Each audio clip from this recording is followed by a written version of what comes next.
Hey, hello, everybody. Let's go ahead and get started. It's 2 o'clock Eastern. Wait, gotta unmute.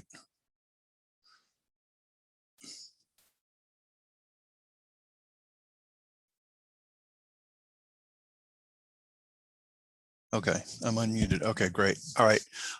This is the Statistics Solutions Chapter 1 webinar. This is for the introduction chapter to the dissertation. This is based on it's kind of a standard 5-chapter model. Different schools may have different structures, but generally the parts are the same in what's required. However, I'm going to say this several times throughout the presentation. I do encourage you to get your school's template for the dissertation, for the chapters, because again, while this is kind of a standard, what's in a standard chapter 1, it should generally work. Schools do sometimes have their own peculiar or particular requirements that may be a little different. Headers may be slightly changed, or different sections may have different orders or something. So always get your school's template or an example if your school doesn't have a template of an approved dissertation from your school, so you can see what the example looks like. But having said that, this should work. The chapter 1 is a general template. Okay, so the chapter 1 is the introduction, and what does that mean? These are the things we're going to be covering. This is what the chapter 1 typically contains. The introduction to the study is it's like a blueprint. Okay, it's like think of it as a blueprint for the study. This tells the reader the what, the why, and the how of your study. So basically, the what, the topic, the why, which is why your study needs to be conducted, or why it's important to conduct your study, the rationale, which is very important because this drives the study or drives the need for the study, and the how, which is how are you going to conduct your study. So the what, why, and the how, and some of the how will be answered a little later also in the chapter 3, where you talk about methods. But in the chapter 1, you're going to begin discussing, some of these issues, the research problem, the, some of the methodology, the theoretical framework that you'll kind of pick up on in later chapters. So yeah, so the 1 is a blueprint. Again, kind of your plan of what you're going to do. All right. So the introduction to the introduction, it starts off with by introducing your topic or the organizational problem, right? So you're going to have kind of 2 problems: the organizational problem and the research problem. And the organizational problem is, there's something that maybe it's, if it's education, it's the retention of students in college, or, attrition, students leaving college. It could be, work related. It could be organizational, some kind of work related issue. Employees aren't motivated. So there's usually there's a topic or organizational problem that the research problem is based on. So introduce that.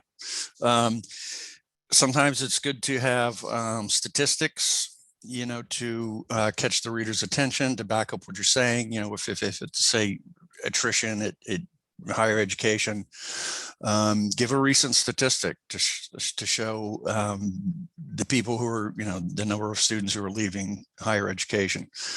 So anchor your topic in research or in statistics. Keep it recent. There are some times later where your sources can be a little older, specifically when we're talking about theories. But when you're talking about there being a problem, a current issue, the research problem, you want to keep your sources as recent as possible. A couple of reasons for that. Something that was a problem 20 years ago may not be a problem anymore, or the research on it has changed. The other thing is, if you start off with old sources, the chances are going to be high that at some point you're going to have to go back and update them. So that's just going to add an extra step for you. If you keep your sources recent from the start, you won't have to go back and do that extra step of updating your sources. So start off with some recent introduction to the organizational problem or the issue that you're going to be talking about. Then move into kind of the research problem. What is these are kind of broad strokes at this point because it's the introduction. You're going to kind of flesh this stuff out in the rest of the chapter, but also talk a little bit about the research gap or the research problem, sorry, which might be a gap. And we'll get to that a little later when we talk about the research problem. So introduce the research problem. What research to date has been done on the issue? What do we know about the issue so far? And that helps set up what we don't know or what the research problem is. Okay, so again, that kind of broad strokes, you're just kind of introducing it.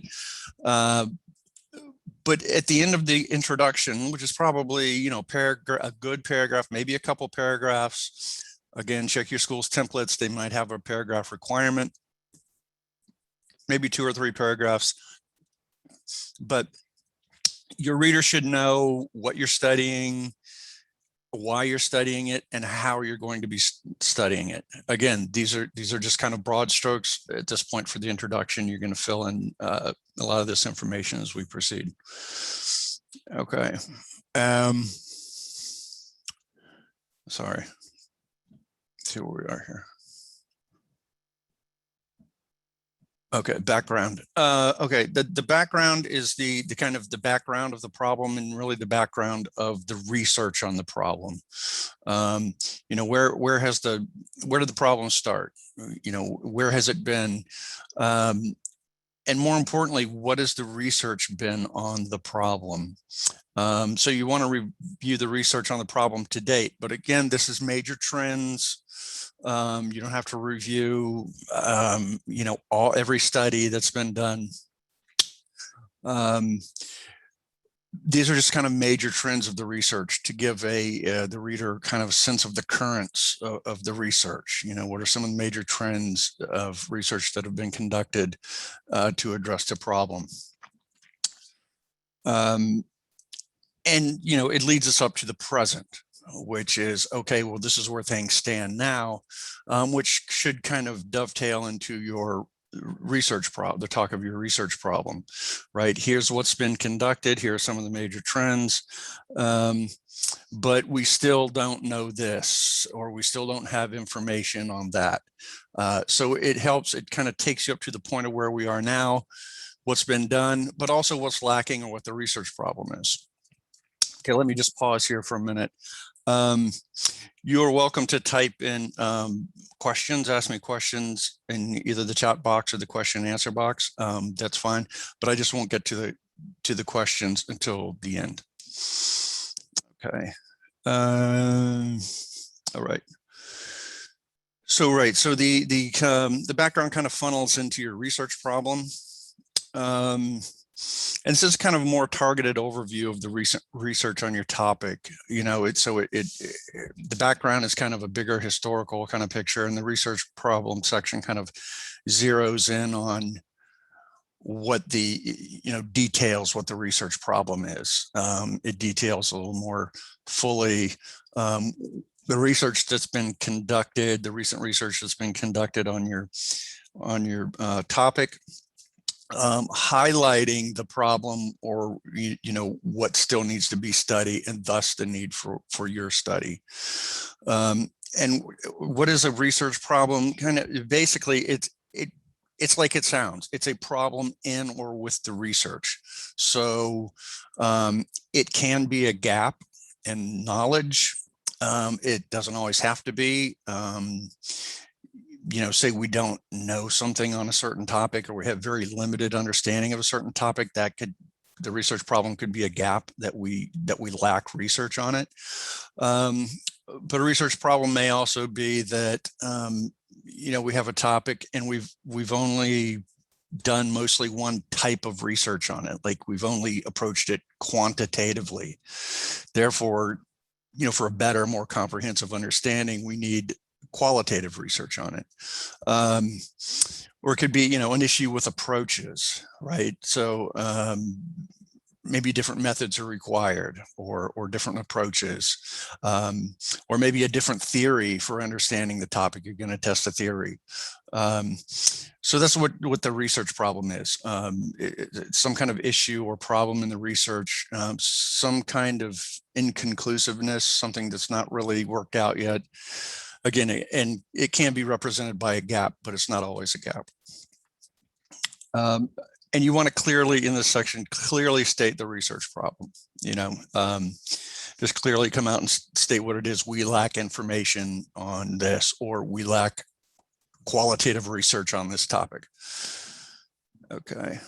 And it specifically states that your study is designed to address the research problem. Okay. Next is usually the purpose.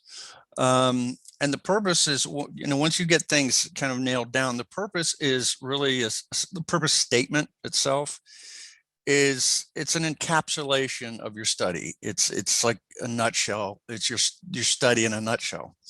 And it usually has very specific wording. And I've given you a couple examples here. Oops, I'm sorry. Quantitative example and a qualitative example. So it usually goes something like this. The purpose of this, you want approach and design. Quantitative correlational study is to examine, usually something like examine, investigate is more appropriate for quantitative studies. Explore is usually more appropriate for qualitative studies, because you're doing interviews. Sometimes you don't know things. You're exploring a topic, or you're exploring people's experiences. The variables or concepts, so the relationship between transformational leadership and emotional intelligence and this would be your specific, your specific sample and setting, your specific population, study population and setting. And that's, this is one of the times, the purpose statement is one of the times that you can copy and paste. In other words, whenever you mention your purpose statement throughout the document, they want it. It's like your research questions. They want it to be the same all the time. They don't want you to reword it. But that's the only two sections, or the only two components, the research questions and the purpose, that you can do that with. You don't want to be copying, pasting other material and using it in other places in your study. Professors frown on that, but the purpose, the research questions, they want those to stay the same.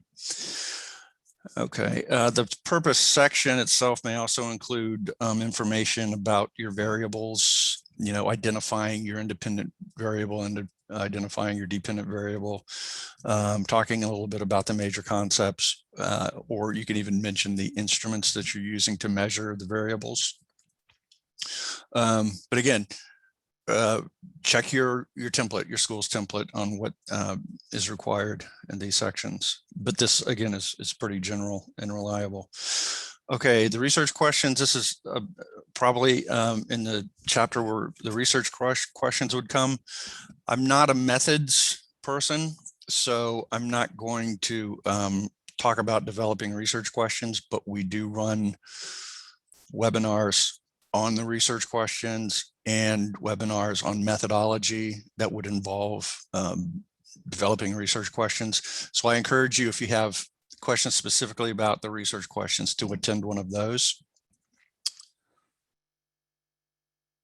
Okay, usually next comes the theoretical framework, and I'm going to kind of answer one of the big questions right up front here is, what's the difference between a theoretical framework and a conceptual framework?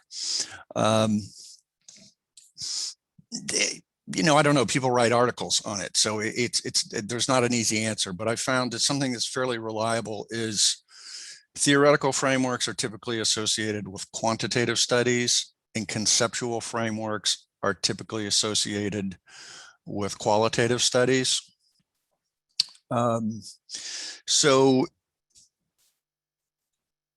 for example, if your theory, if you're doing a quantitative study, your theory that you use should align with your instrument.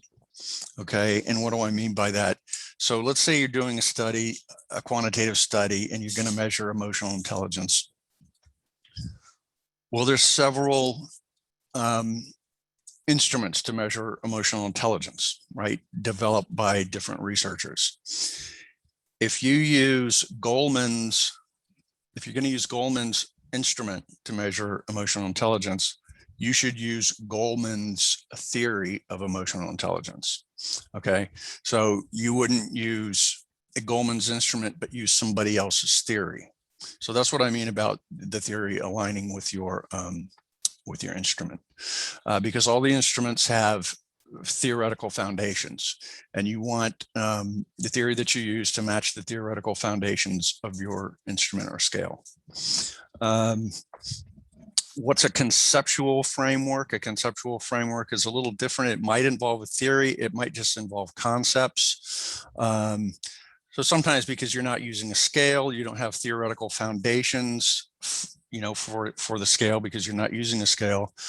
So sometimes you just have to kind of use concepts associated with your major ideas of your study, and kind of sometimes put 2 or 3 concepts together to form a framework, or just use one concept maybe as a framework.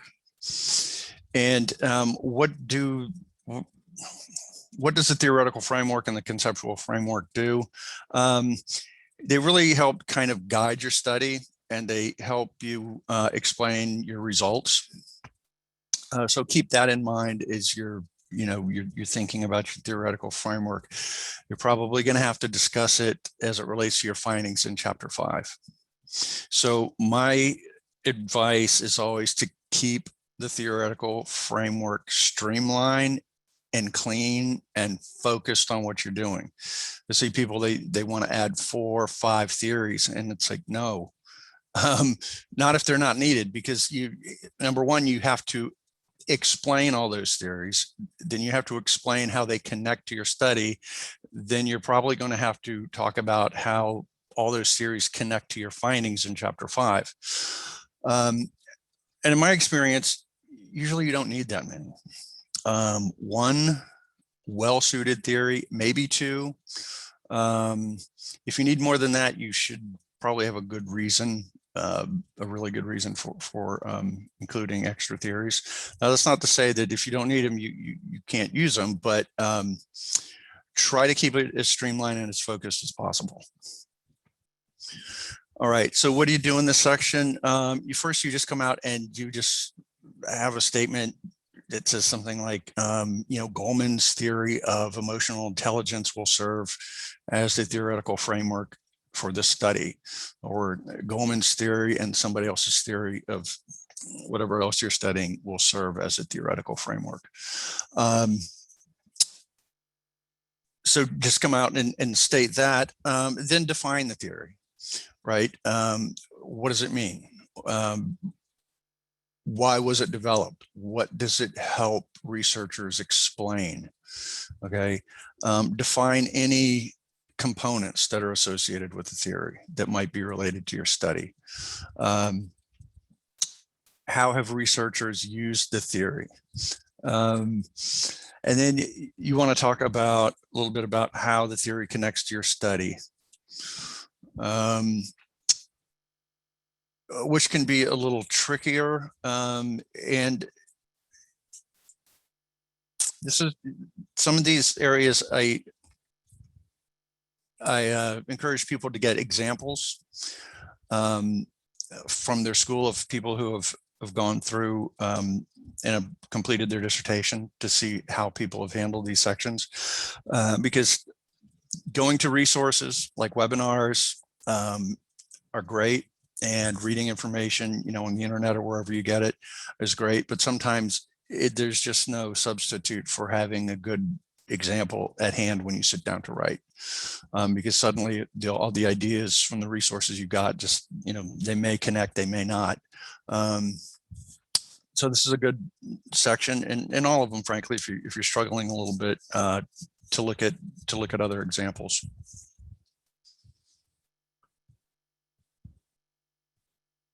Okay, nature of the study or study design. Again, I'm not a methods person. So this is usually what the section includes, but again, we do offer methods seminars. So if you're more interested in this component, I urge you to attend one of those. But basically, it talks about the rationale for the selection of the design, right, which should be connected to the information that you're trying to get. Summarize your methodology, including, who your population, how your data are going to be collected and analyzed. And again, the study design is covered in depth in the methods webinars. Okay, definitions is usually a section on definitions.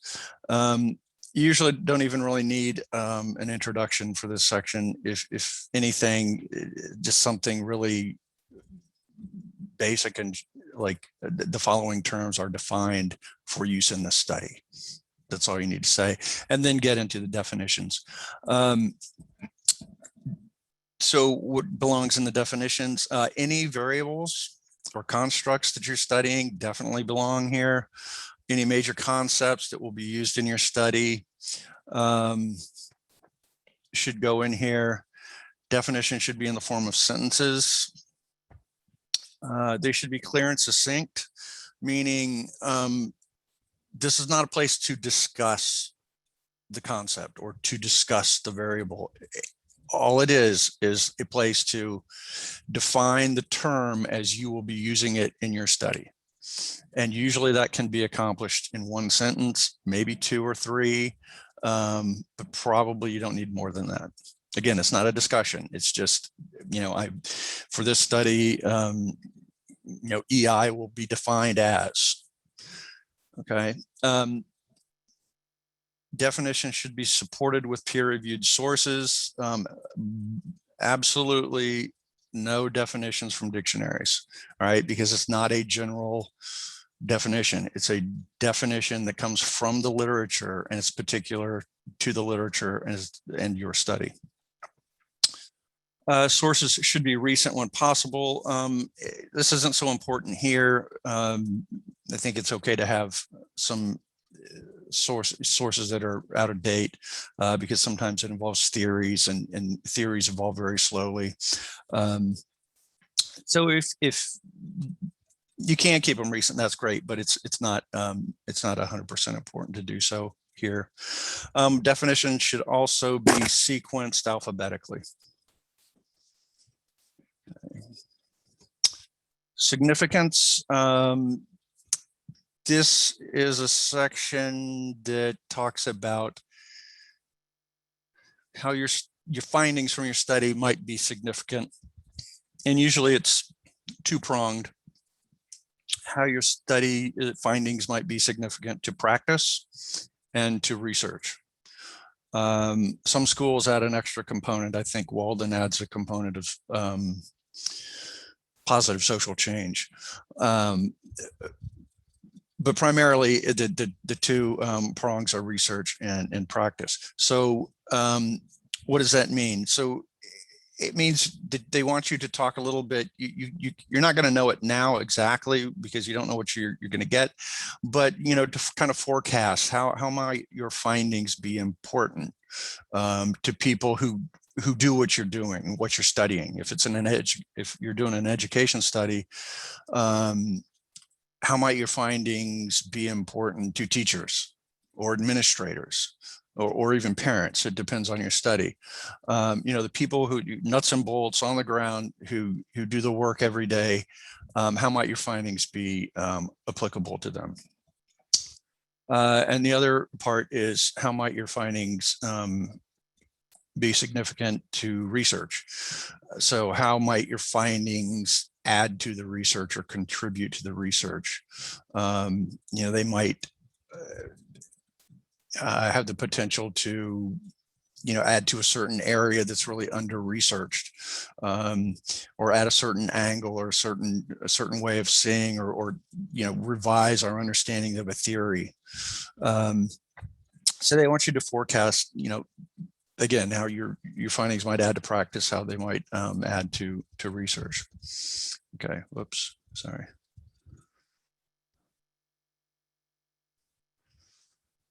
Okay. Yeah, and why and to whom is it important, right? Which includes researchers and practitioners. And if you're at Walden, there's usually a third angle, which is positive social change. So how might your study lead to positive social change? And you don't need to say a lot here, but usually studies, if it's based on an organizational problem or a social problem, and then the research problem, usually there's some kind of built-in social change element. Helping students getting better grades can help them achieve more in life or get farther in life. Positive health interventions, that can increase people's or enhance people's health, leads to healthier individuals. So that's kind of what they mean by positive social change. Okay, other sections, I've kind of lumped these together because some schools don't have them, or they don't have all of them. But usually there's a section where they want you to talk about limitations. Again, you're forecasting, you're not sure exactly what limitations you're going to encounter. You're going to kind of, be forward looking to what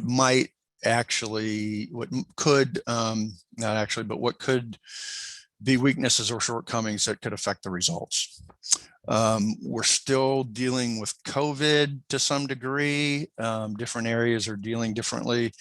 So, that can throw a wrench into the gears of your study. I mean, it can, people might not be able to meet face-to-face if you're doing interviews. Of course, you can still do online interviews. But things, related to COVID might pose certain challenges or limitations. Typical limitations for quantitative research are something like a low sample size. Is there, a concern that you can get enough of a sample size for your study to be adequately powered? Sometimes you can't get the population that you're looking for, or an organization doesn't agree to that you thought you could rely on doesn't want to agree to participate in the study. So anything that might affect the results, you're going to want to mention. For qualitative research, researcher bias is sometimes a limitation, being too close to the topic. And if that's the case, you want to say it, and then you want to talk a little bit about how you might mitigate researcher bias. Social desirability bias is always a possibility, and that is mostly for quantitative studies, but for both, that people will answer in ways that put them in a positive light rather than truthfully. So that's something you may want to think about as a potential limitation. Assumptions are things that we have to assume because we don't have any control over them, aspects of the study. So I was just talking about social desirability bias, that participants might not answer honestly. They might answer in a way that puts them in a good light. We don't have any control over that, right? We can say your answers will be confidential, they will be anonymous, and reassure them in those ways, but we still have to assume that they're going to answer honestly because we can't control that. So that's usually a major assumption, that participants will answer honestly. And the scope, sometimes it's called delimitations, or sometimes it's called scope and delimitations. I'm just going to focus on the word scope because they're really the same things. Delimitations is confusing because it has the word limitations in it, and people tend to confuse it with limitations. Anyway, the scope is just, if you remember the old movies or cartoons or shows, and when they'd have somebody looking up through a periscope or some kind of scope, and you see the little circle and you just see the stuff that's in the circle. Think of it that way. Your study, the scope of your study is what you see in that scope. When you look at your study, it's what your study includes. It's basically the boundaries of your study. Okay, so it sounds a lot like some of the previous material. Here's my population, here's my setting, right? And you also can talk about what it excludes, what it's not going to include. If it's an education study and you're just focusing on teachers, you can say that you're just focusing on teachers and you're excluding administrators and parents. So it's really just the boundaries, kind of, just making clear what the boundaries of your study are. And these little sections are really helpful too, because they're not long, but they can be a little tricky because people typically aren't really sure what they mean by these things. These are really helpful to look at a sample, a previous sample for, and usually they're not very long. Okay. All right, and then we get to the summary of the chapter. Like any summary, you want to recap major points of the chapter. But don't do a fake summary. I mean, it's usually professors won't take them, make you rewrite them. But what I call a fake summary is where you just kind of list what you did. I did this, or this chapter contained this, and this section. That's just a list of sections, or just a list of what you did. A summary is kind of, it recaps. Obviously, broad strokes again, you don't have to go into depth, but it recaps the major points of the chapter. And you really also want to remind the reader of the research problem and why your study is needed. And you can end by transitioning to the next chapter if you want. Okay, let's see. Where is there? Wait.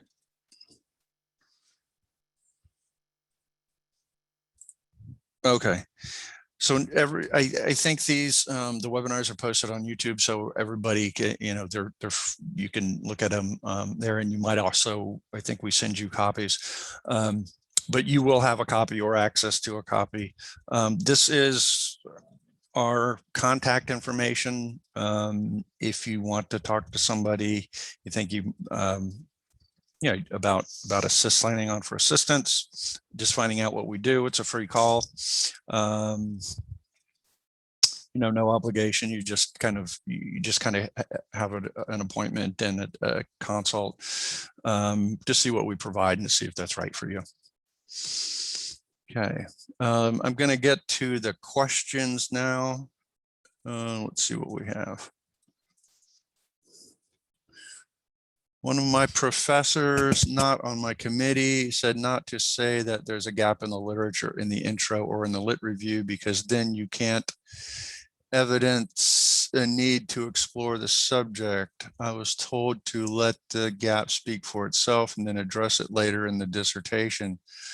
I feel this probably isn't right. Can you speak to this or clarify what the professor might mean?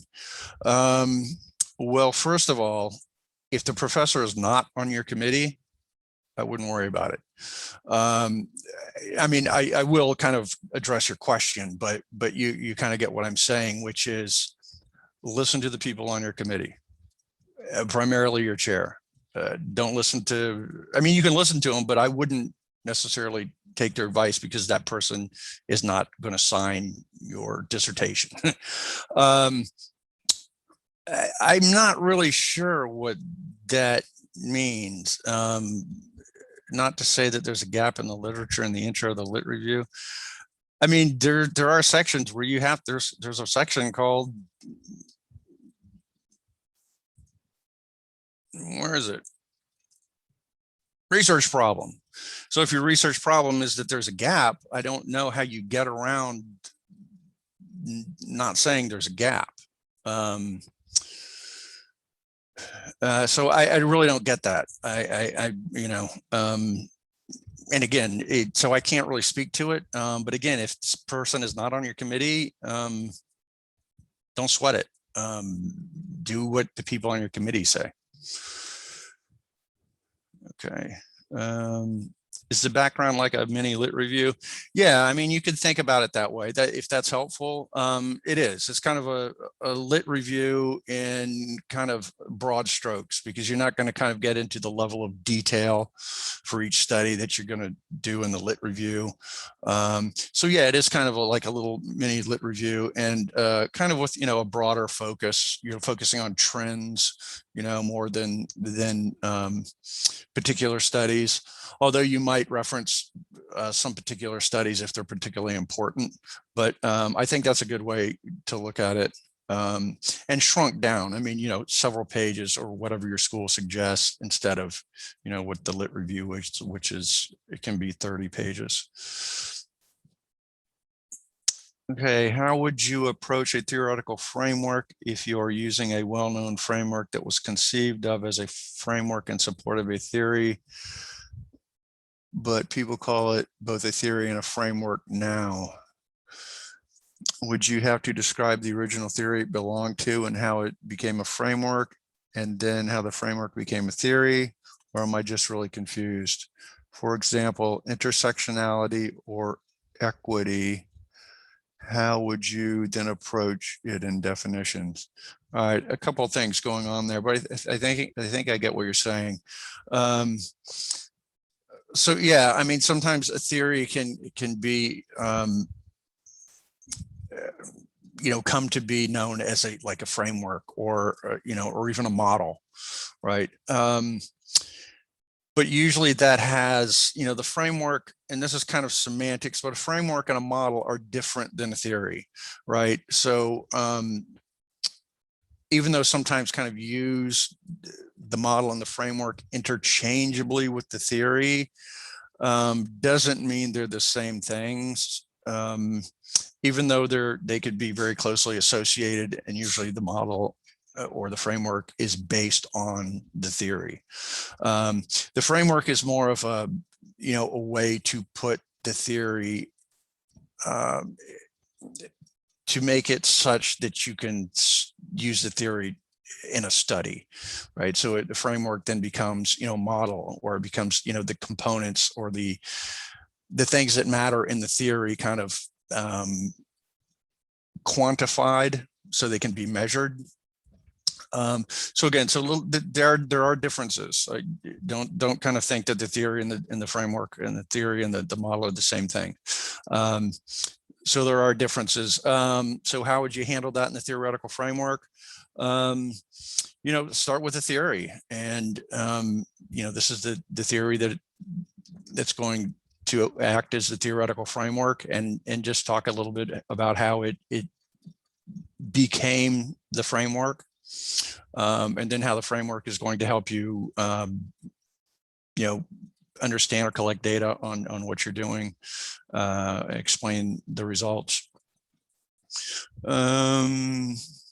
But I don't think you need a whole story about it, and then how it kind of went back to a theory. Let's see, or am I just, no, I think you're fine.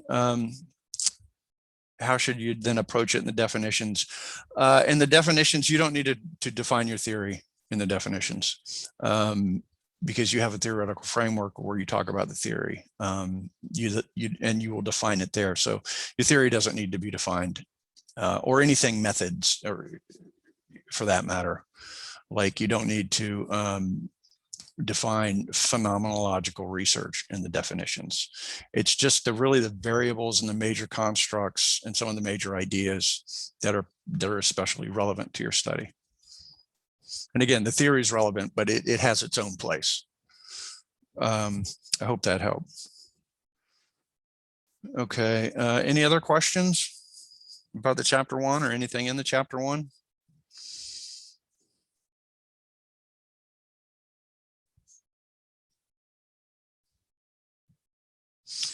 Okay, well, we again, we run webinars on different chapters of the dissertation, chapter 1, chapter 2, the lit review, 3, the methodology, 4, the results.